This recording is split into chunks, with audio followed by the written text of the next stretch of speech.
હાલ એક ચોંકાવનારા સમાચાર સામે આવી રહ્યા છે। પ્રધાનમંત્રી નરેન્દ્ર મોદીએ આજે કેરળમાં વિંજીજામ આંતરરાષ્ટ્રીય બંદરનું ઉદ્ઘાટન કર્યું હતું અને આ દરમિયાન તેમણે વિપક્ષ પર કટાક્ષ કરતા કહ્યું કે આજના કાર્યક્રમથી ઘણા લોકોની ઊંઘ હરામ થઈ જશે। આ પીએમ મોદીની સાથે મુખ્યમંત્રી પિનરાઈ વિજયન પણ આ કાર્યક્રમમાં ભાગ લીધો હતો। પીએમ મોદીએ પોતાના ભાષણ દરમિયાન ગૌતમ અદાણીનો પણ ઉલ્લેખ કર્યો હતો। આજથી કાર્યક્રમથી ઘણા લોકોની ઊંઘ ઉડી જશે। સંદેશ જ્યાં જતો હતો ત્યાં જ ગયો છે।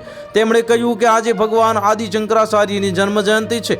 3 વર્ષ પહેલાં સપ્ટેમ્બરમાં આજે મને તેમના જન્મસ્થળ તેમની જે ક્ષેત્રક્ષમની જે મુલાકાત હોવાનું સૌભાગ્ય મળતું હતું। આદિ શંકરાચાર્યએ કેરળ છોડીને દેશના વિવિધ ખૂણામાં મઠો સ્થાપીને સૌરાષ્ટ્રની જે ચેતના જાગૃત કરી હતી।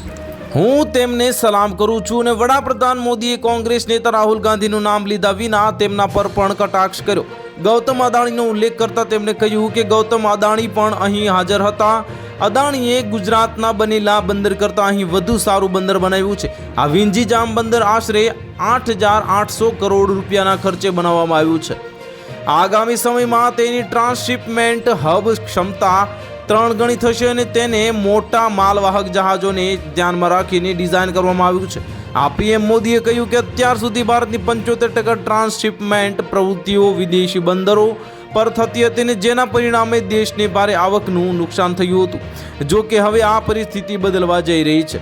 તો હાલ માટે આટલું જ। મળીશું નવી અપડેટ સાથે। જો તમને અમારા વિડીયો પસંદ આવતા હોય તો વિડીયોને લાઇક કરી દેજો, ચેનલને સબસ્ક્રાઇબ કરી બાજુમાં આવેલા બેલ આઇકનને દબાવી દો, જેથી તમને આવા સમાચારની અપડેટ મળતી રહે।